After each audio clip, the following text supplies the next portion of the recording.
Xoş gördük əziz dinləyicilər.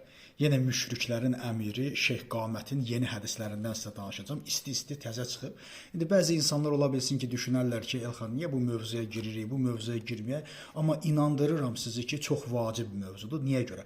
Çünki bu insanlar birbaşa ərəb milliyyətçiliyi tərəfindən məhz Mədinə məktəbinin bizim üzərimizə göndərdiyi agentlərdir. Bunu başa düşün.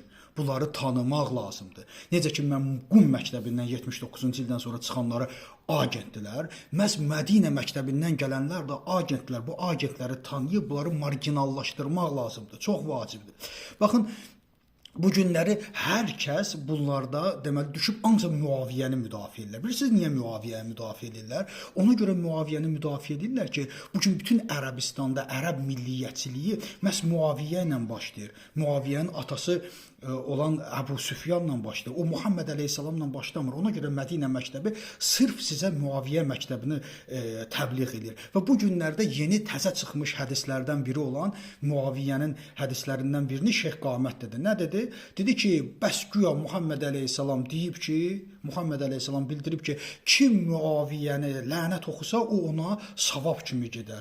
O ona rəhmət kimi gedər. Bax, görürsünüz, yalnız və yalnız Müaviyyəni müdafiə etməkdən söhbət gedir. Və hər yerdə bunu ağa çıxartmaqdan söhbət gedir. Görürsünüzmü?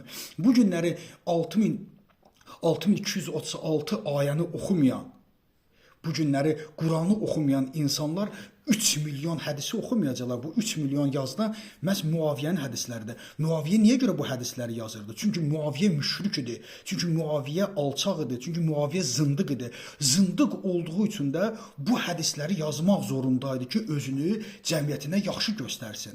Bu mənada bu günləri bunlar Müaviyyəni tərifləyirlər. Çünki ərəb milliyyətçiliyi Müaviyyə üzərində qurulub. Baxın, bunların ideyası, bunların əqidəsi nədir? Bunların əqidəsinə görə hakimə qarşı çıxmaq olmaz. Düzdürmü? Çox gözəl, bunların əqidəsidir. Ona görə də məhz Müaviyyə murciyələri çox sevirdi. Niyə görə? Çünki murciyələr yeganə bir sfera idi ki, onlar hakimə qarşı çıxmağı özlərinə haram bilirdilər. Hətta hakim ədalətsiz belə olsa.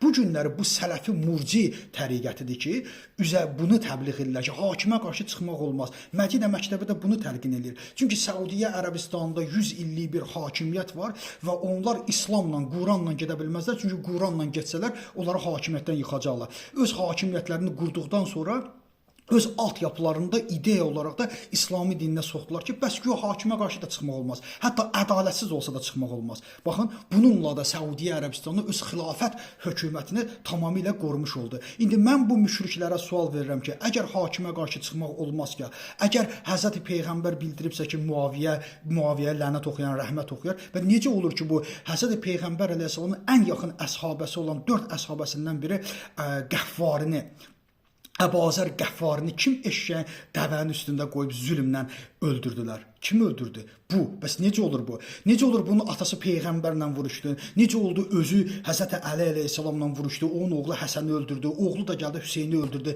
Necə oldu Peyğəmbər bu adamı sevə bilir? Əgər dövrünün hakiminə qarşı çıxmaq haramdırsa, bəs necə olur Süffeyn döyüşündə sən dövrün 4 dənə bütün İslam dünyasının qəbul etdiyi 4 əmirindən birinə qarşı çıxdın? Yaxşı, müşrik idisə, müşriksiniz də, mən də bunu deyirəm də. Sizin əqidəniz də müşrikdir də. Siz ki, Müaviyyənin arxasına gedirsiniz. Müaviyyə özü bunu pozmuş bir əqidəsiz insandır. Bəs bunu isə alçalda bilirsiniz. Orada Müaviyyə balaca bir kiçik səhv eləyib.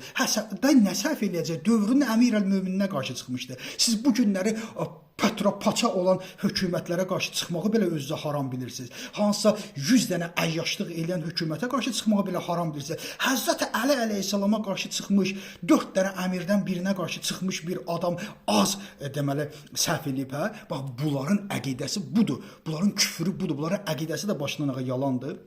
Tamamilə özlərinə faş edir və bunu yaddan çıxartmaq lazımdır ki, bunları marginal etmək lazımdır. Bunlar çünki Mədinə məktəbi, yenə deyirəm, ərəb milliyyətçiliyinin məktəbidir. İşləri yalnız və yalnız Müaviyyəni reklam etməkdir. Baxın, 25-ci surənin 30-cu ayəsində Allah Rəsulü nə deyir? Bildirir ki, mənim ümmətim bu kitabı tərk etdi. Bəli, siz Quranı tərk etdikdə Müaviyyə 3 milyon hədis yazdı, sizi Qurandan uzaqlaşdırdı.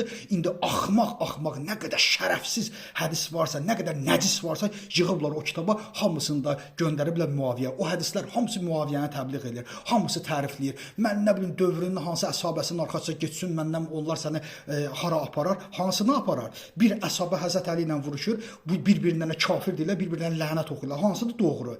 Hansının arxasına gedəcəksən, yaxşı yola çıxacaqsan? Ona görə bunlar hamısı fasiqdirlər. Bu fasiqləri tanımaq lazımdır. Bunlara alim deyənlərin də başları işləmir. Quranın zaten ayəsi var. Quran ayəsində Allah Taala buyurur ki, hakimlər və alimlər yalnız və yalnız Quranla hərəkət edirlər. Biz yalnız və yalnız Quranla hərəkət eləyən insanı tanımalıyıq ki, bəli, bu adam ruhanidir, bu adam dindən başı çıxır. Yoxsa ki, səhərdən axşamına hədis burulğanın içində məhv olmuş bu insanların sözləri alim kimi qəbul etmək özü zındıqlıqdır, özü axmaqlıqdır. Başa düşürsənmi? Allah Taala Quranın ayəsində buyurur ki, yəni ədalətsizin yanından getmə. Yəni səhv eləyəni günahkarın arxasıca getmə. Bunlar isə günahkarın arxasıca gedən insanlardır və hətta günahkar hakim belə olsa ona qarşı çıxmağı necə deyirlər, haram bilirlər. Çünki özləri haram içindədirlər və İslamın Quranın bütün ayələrinə qarşı zid hərəkət edirlər. Ona görə bu münafiqləri tanımaq lazımdır. Təşəkkür edirəm diqqətinizə görə.